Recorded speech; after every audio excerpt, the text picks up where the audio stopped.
நம்முடைய வேதாகமத்தை திருப்பிக் கொள்வோம். எரேமியாவின் புத்தகம் 31 அதிகாரம் 25 ஆமென். தொய்ந்த எல்லா ஆத்துமாவையும் நான் நிரப்புவேன் என்று ஆண்டவர் சொல்கிறார். ஹல்லேலூயா. தொய்ந்த ஆத்துமா ஆங்கிலத்தில் வாசிக்கும் பொழுது I have replenished every sorrowful soul. Amen. Sorrowful, துக்கமாயிருக்கிற ஆத்துமாவை கர்த்தர் நிரப்புவேன் என்று சொல்லுகிறார். அதாவது ஒரு மனிதன் நம்முடைய வாழ்க்கையில் இருக்கிறார் என்று வைத்துக் கொள்ளுவோம். அவர் இந்த உலகத்தை விட்டு கடந்து போய்விட்டால் அந்த இடம் என்னவாகிறது? அந்த இடம் என்னாகிறது? ஒரு நிரப்ப முடியாத ஒரு வெற்றிடமாய் மாறுகிறது. இல்லையா? எத்தனை விசுவாசிக்கிறீங்க? இந்த நாளில் நம்முடைய சபையில் அநேக நண்பர்களுக்கு தெரியும், அநேக சகோதரர்களுக்கு தெரியும். சகோதரன் ஜெரால்டு, சின்னப்பன் திருச்சியிலிருந்து, அவர்களுடைய 23 வயது மகன் கடந்த திங்கட்கிழமை அன்று வீட்டில் அவன் கீழே விழுந்து மரித்து போனான். கொஞ்சம் யோசித்து பாருங்க. ஒரு 23 வயது பையன், அடுத்த மாதம் மே மாதம் கிராஜுவேட் ஆக வேண்டிய பையன், ஜார்ஜியா ஸ்டேட் யூனிவர்சிட்டியில். ஒரே பையன், அவங்களுக்கு வேறு பையன் கிடையாது. அந்த சாரோஃபுல் சோல், அந்த தொய்ந்த ஆத்மாவை யார் நிரப்ப முடியும் சொல்லுங்க? அந்த பெற்றோர்களுக்கு இன்றைக்கு அந்த மகன் இல்லை, ஒரே மகன்தான், 23 வயது மகன், நல்ல ஆள், உயரம், நல்ல பர்சனாலிட்டியாக இருந்த ஒரு மகன் திடீரென்று பெற்றோர்கள் ஊரில் இல்லை, பெற்றோர்கள் இந்தியாவில் அவர்களுடைய பெற்றோர்கள் சுகமீனமாக இருப்பது நிமித்தமாக அவங்கள பார்க்க போயிருக்காங்க. இங்கே தனியாக இருந்த மகன், நண்பர்கள் சாயங்காலம் வெளியில் போகலாம் என்று சொல்லி எல்லாம் திட்டமிட்டு வந்து கதவை தட்டுறாங்க, கதவை திறக்கலை. சிறிது நேரம் கழித்து உள்ளே போவதற்கு வாய்ப்புகள் கிடைத்தது அவங்களுக்கு. எல்லாம் விவரமாக சொல்லலை. போய் பார்த்தா இரத்த வெள்ளத்தில் விழுந்து கிடக்கிற அந்த பையன். இன்றைக்கு அந்த பெற்றோர்களுடைய ஆத்மாவில் ஒரு தொய்வு, தமிழில் தொய்வுன்னு சொல்லப்படுகிறது. நான் சொல்லுவேன், தமிழில் என்ன சொல்லப்படுகிறது என்று சொன்னால் வாடிய நெஞ்சங்கள் என்று ஒரு வசனம் சொல்கிறது. வாடிய நெஞ்சங்களுக்கு நான் நிறைவை அளிப்பேன் என்று சொல்லி. இன்றைக்கு இதனுடைய பிள்ளைகளை கொஞ்சம் யோசித்து பாருங்க. நம்ம நினைக்கிறோம் நமக்கு ஆண்டவர் ஒருவர் தான் இருக்கார், அதை மாத்திரம் நம்ம நினைக்கணும். அதான் நான் சொல்லுகிறேன். அப்படிப்பட்டதான ஒரு வெற்றிடத்தை நிரப்புவேன் என்று ஆண்டவர் சொல்கிறார். விசுவாசிங்க ஒரு வழியாக சொல்லுங்க. அதுதான் இந்த வார்த்தையினுடைய அர்த்தம், நிரப்புவேன். இன்றைக்கு நான் அதை ஹீப்ரூவில் படித்து அது என்னன்னு சொல்லி உங்களுக்கு சொல்லித்தரேன். அப்போ நம்முடைய வாழ்க்கையில் வாடிய நெஞ்சங்களை ஆண்டவர் தேற்ற வேண்டுமே, ஏன் நிரப்ப வேண்டும் என்று நம்ம கேட்கிறோம். அந்த வசனம் சொல்கிறது, வாடிய நெஞ்சங்களை நான் நிறைவு செய்வேன் அல்லது நிரப்புவேன் என்று சொல்லுகிறார். அதாவது தொய்ந்த எல்லா ஆத்துமாவையும் நான் நிரப்புவேன் என்று சொல்லுகிறார். நம்முடைய வாழ்க்கையில வித்தியாசமான சூழலைக்குள்ளே மனிதர்கள் கடந்து செல்கிறார்கள். முதல் பகுதி என்ன சொல்லுகிறது? விடாய்த்த ஆத்துமா என்று சொன்னால் வியரி சோல். வியரி சோல் அப்படின்னா என்ன அர்த்தம்? ரொம்ப வாழ்க்கையில் உடைஞ்சு போய் நிற்கிறதான ஒரு ஆத்துமா. அதாவது அதற்கு சில உதாரணங்களை நான் சொல்லுகிறேன், அதன் மூலமாக நீங்கள் அதை புரிந்து கொள்ள முடியும். ஆமென். விடாய்த்த சோல் அல்லது விடாய்த்த ஆத்துமா என்று சொன்னால் அதனுடைய பெயர் வியரி சோல். சாரோஃபுல் சோல் என்று சொன்னால் அது தொய்ந்து போன, எல்லாவற்றையும் இழந்த ஆத்துமா என்று சொல்ல முடியும். ஓகே, அப்போ வியரி சோல் என்றால் என்ன அர்த்தம்? இன்றைக்கு உங்கள் வாழ்க்கையில் சாட்சியில் சொன்னாங்க, அருமையான மகள் சிந்தியா சொன்னாங்க, எனக்கு ரொம்ப மனசு உடைஞ்சு போயிடுச்சு, அந்த அம்மா ஒரு மாதிரி என்ன பிஹேவ் பண்ணிட்டாங்க. That is the weary soul. Okay, office, a tough day in the office. Sometimes your car breaks down on the road unexpectedly. you're on the middle of the journey. That is a weary soul. அந்த ஆத்மா என்னது? விடாய்த்த ஆத்மா. When you get home, you find your garage door is broken. You are not going to lose anything, but it makes a shock, an impact in your soul. That's a weary soul. Emotionally, you are disturbed and you are drained. இதுதான் விடாய்த்த ஆத்மா. வாழ்க்கையில் வந்திருக்கா எத்தனை இடம் வந்திருக்கும்? அந்த விடாய்த்த ஆத்மாவை அவர் சம்பூரணம் அடைய பண்ணுவேன் என்று சொல்கிறார். விசுவாசிங்க ஒரு அல்லேலூயா சொல்லுங்க. இது விடாய்த்த ஆத்மா. தொய்ந்து போன ஆத்மா என்று சொல்லி பார்க்கும் பொழுது நிறைய எக்ஸாம்பிள் கொடுக்கலாம்.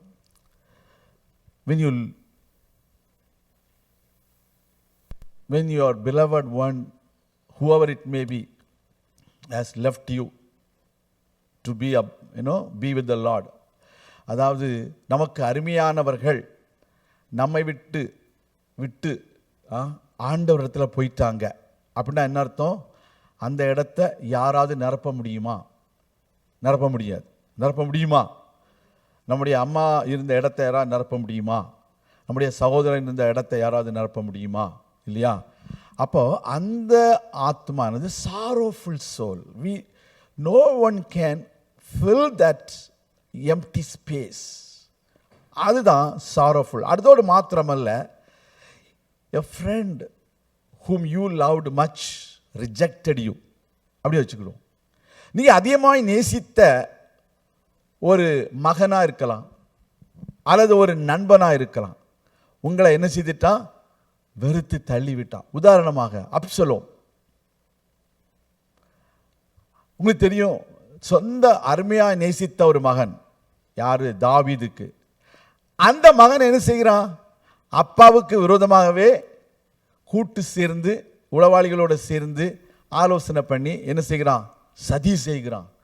அப்பா துடிக்கிறாரு. ஏன் துடிக்கிறாரு? எனக்கு செய்த துரோகத்துக்காக இல்லை, என் மகன் பெறப்போகிற தண்டனையை குறித்து. ஒரு அல்லேலூயா சொல்லுவோமா?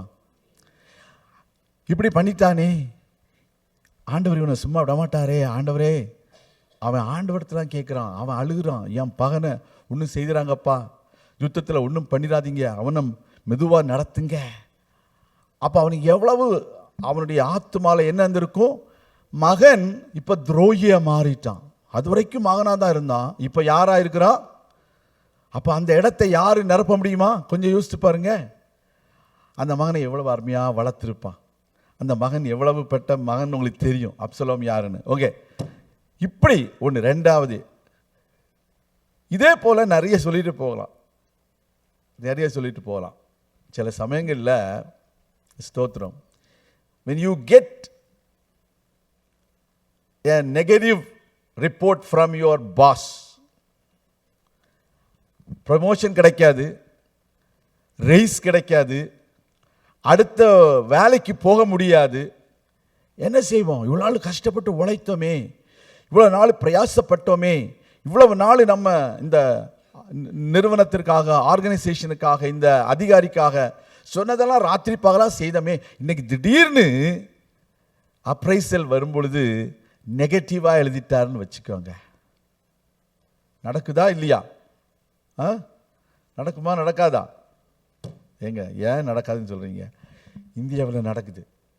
நான் என்னுடைய அனுபவத்தில் எனக்கு இல்லை, நான் கேள்விப்பட்ட காரியங்களை சொல்கிறேன். கர்த்தருக்கு ஸ்தோத்திரம். ஏன்னா இங்கே அமெரிக்காவில் அப்படி செய்ய மாட்டாங்க. இங்கே வந்து அதை பாலிஷாக பேசி விட்டுருவாங்க. You need to improve little much, a long way to go, அப்படி இப்படின்னு என்ன செய்வாங்க. ஏன்னா இல்லைனா இவங்க சூ பண்ணிடுவாங்கல்ல. இந்தியாவிலனா கிடையாது, உடனே எதாவது பண்ணணும்னு சொல்லிடுவாங்க இந்தியாவில். அவன் கரெக்ட். ஓகே, ஸ்டூடெண்ட்ஸ் பார்த்தீங்கன்னா ஒரு ஹோப்பாக இருப்பாங்க, மெடிசின் போய் தான் ஆகணும் அப்படின்னு இருப்பாங்க. மெடிசின்னா மெடிக்கல் காலேஜுக்கு, சரி தப்பாக நினச்சிக்காதீங்க, மெடிக்கல்ஸ் காலேஜுக்கு போய் தான் ஆகணும். அமெரிக்காவில் பார்த்தீங்கன்னா எங்கே போக தெரியுமா? மெட் ஸ்கூலுக்கு போகணும்னு சொல்லுவாங்க. எந்த ஸ்கூலுக்கு போகணுமா? மெட் ஸ்கூலுக்கு போய் தான் ஆகணும்னு சொல்லுவாங்க. ஆனால் அட்மிஷன் கிடைச்சிருக்காது. எம்கேட் ஸ்கோர் கம்மின்னு சொல்லுவாங்க. இன்டர்வியூ சரியாக பண்ணலை அப்படின்னு சொல்லிட்டு என்ன செய்வாங்க, பண்ணியிருப்பாங்க. அந்த பிள்ளைகளுக்கு எவ்வளவு மனசில் வேதனையாக இருக்கும் இல்லையா? அப்படி தானே ஒரு பொண்ணு போய் செத்து போயிடுச்சு இந்தியாவில். நீட் எக்ஸாமில் பாஸ் ஆகலை, எனக்கு மெடிக்கல் காலேஜ் அட்மிஷன் கிடைக்கலன்னு போய் என்ன பண்ணிடுச்சு பார்த்தீங்களா? அந்த ஆத்மாவை, அந்த மெடிக்கல் சீட்டு கிடைக்கலையேன்னு ஒரு ஆத்மாவில் எவ்வளவு வேதனை வந்திருந்தா அந்த பொண்ணு போய் தன்னுடைய உயிரையே மாய்த்து கொண்டு இருக்கணும். அப்படிப்பட்ட ஆத்மா தான் தொய்ந்த ஆத்மா. அந்த ஆத்மா தொய்ந்த ஆத்மா. ஒருவேளை நீங்கள் ஒரு நல்ல ஒரு கம்பெனியில் ஜாபு ட்ரை பண்ணிகிட்டே இருக்கீங்க, எப்படியாவது அந்த கம்பெனியில் நான் நுழைஞ்சிடணும் அப்படின்னு நினைக்கிறீங்க. அந்த இடத்துல உங்களுக்கு வேலை கிடைக்கல அப்படின்னா என்ன நடக்கும்? You are not hired to the particular organization or the company where you are applying for.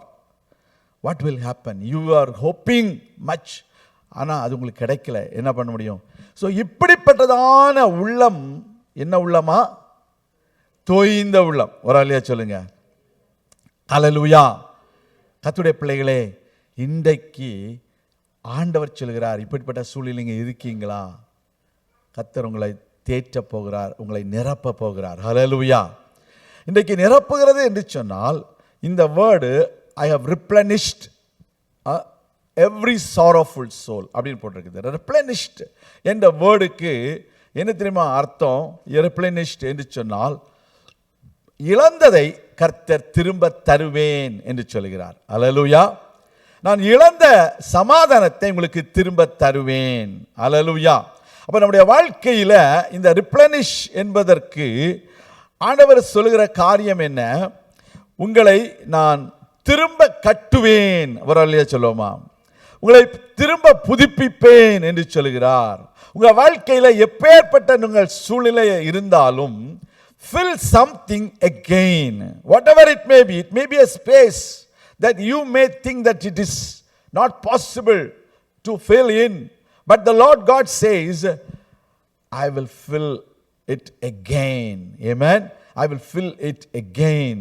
I will restore, or I will supply, I will restock whatever is lost. உங்க வாழ்க்கையில் உங்க ஃபார்மர் லெவலில் நீங்கள் கடந்த நாட்களில் எந்த நிலைமையில் இருந்தீங்களோ அந்த நிலைமைக்கு உங்களை திரும்ப கொண்டு வருவேன் என்று ஆண்டவர் சொல்கிறார். விசுவாசிகள் வழியா சொல்லுங்க.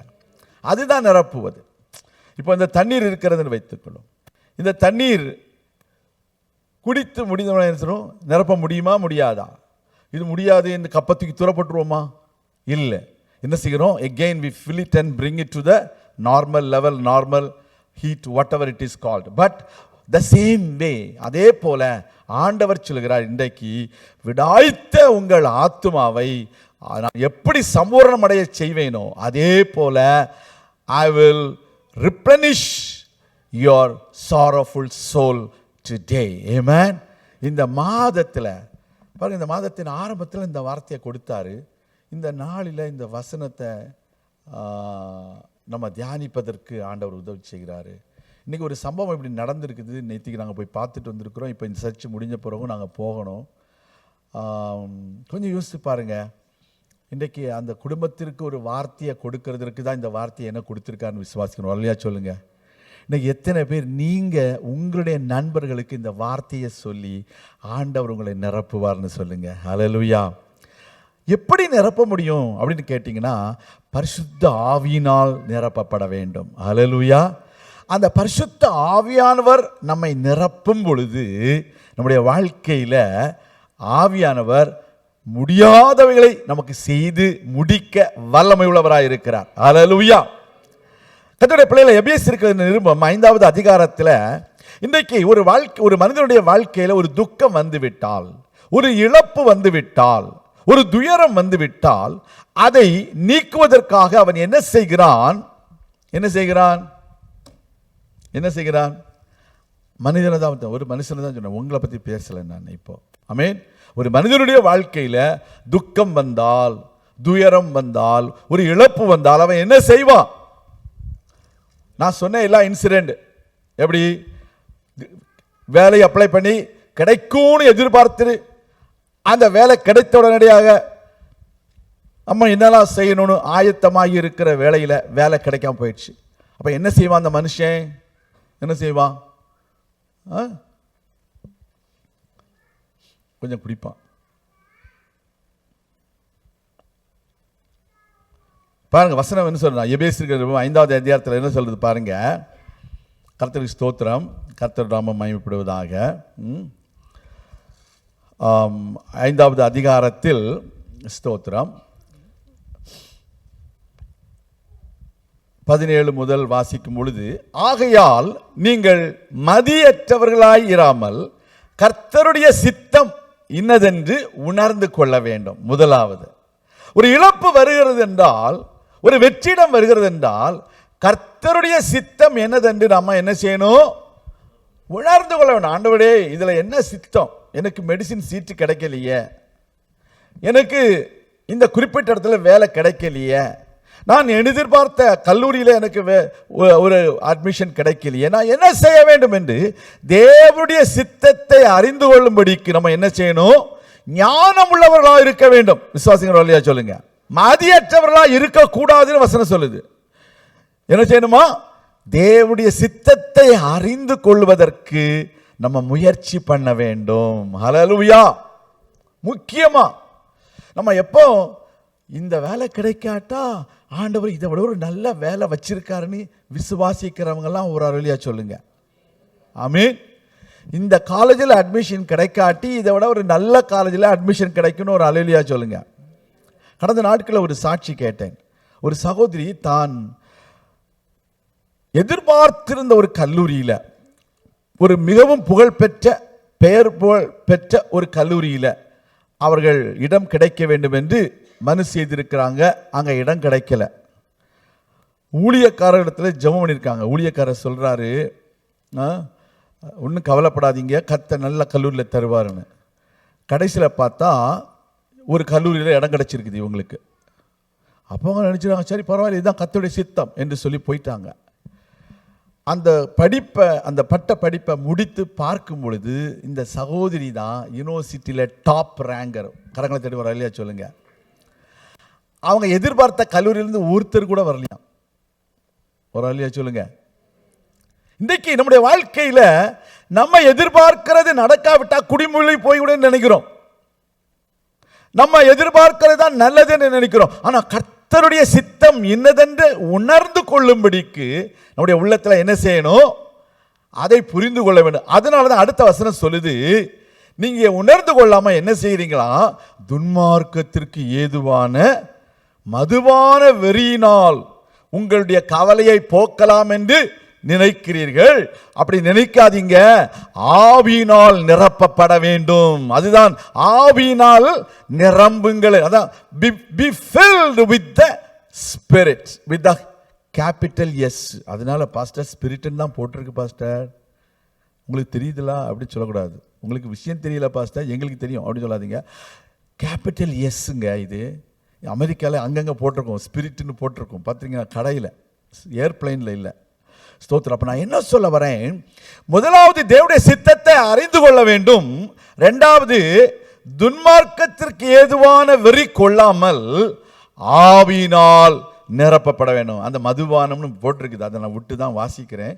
அதனால பாஸ்டர் அதை ரொம்ப ஸ்கிப் பண்ணுறேன்னு நினைக்காதீங்க, அது உங்களுக்கெல்லாம் தெரியும். அப்போ நான் என்ன சொல்ல வரேன்? கர்த்தருடைய பிள்ளைகளை, இன்னைக்கு கவலை வந்துடுச்சு, வாடி போயிடுச்சு, சோர்ந்து போயிடுச்சு, நான் தொய்ந்து போயிட்டேன் அப்படின்னா ஆண்டவர் சொல்லுகிறார், நீங்கள் முதலாவது சித்தத்தை அறிந்து கொள்ளுங்கள், பரிசுத்த ஆவியினால் நிரப்பப்படுங்கள். அல்லேலூயா. அதுதான் நம்முடைய வாழ்க்கையில் முக்கியம். இன்றைக்கு அதை நம்ம விட்டு நம்ம வேற ஏதோ செய்கிறோம். தவறான முடிவுகளை எடுக்கலாம். தவறான கோபம் ஆண்டவர் மேலே வரலாம். சிலவங்களுக்கு ஆண்டவர் மேலே கோபம், இனிமேல் நான் பைபிள் படிக்கவே மாட்டேன். யாருக்கு நஷ்டம்? நீங்கள் பைபிள் படிக்காட்டா ஆண்டவருக்கு நஷ்டமா? யாருக்கு நஷ்டம் சொல்லுங்க? நீங்க ஆலயத்துக்கு போகாட்டா யாருக்கு நஷ்டங்க? கர்த்தருக்கு நஷ்டமா?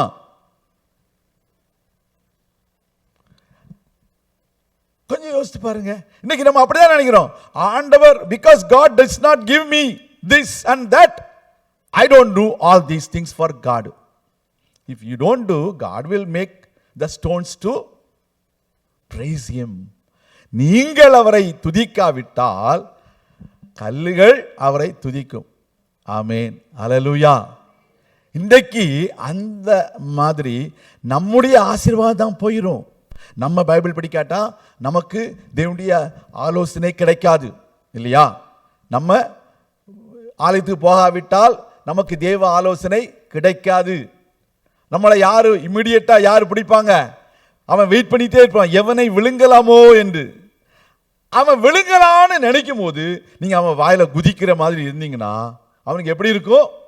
அப்படியே விழுங்கிடுவான். இன்னைக்கு அப்படிதான் நிறைய பேர் விழுங்கப்பட்டு காணப்படுகிறார்கள். அல்லேலூயா. அவன் யாரை விழுங்கலாம்னு இருக்கிறான், இவங்க என்ன செய்யறான்? ஒரு ஜம்ப், சல்லுன்னு ஒரு ஜம்ப், ஹை ஜம்ப் பண்ணி அவன் வாய்க்குள்ள போய்கிறாங்க. அப்படிதான் இன்னைக்கு பைபிள் படிக்க மாட்டேன், ஜெபம் பண்ண மாட்டேன். கர்த்தருக்கு ஸ்தோத்திரம்.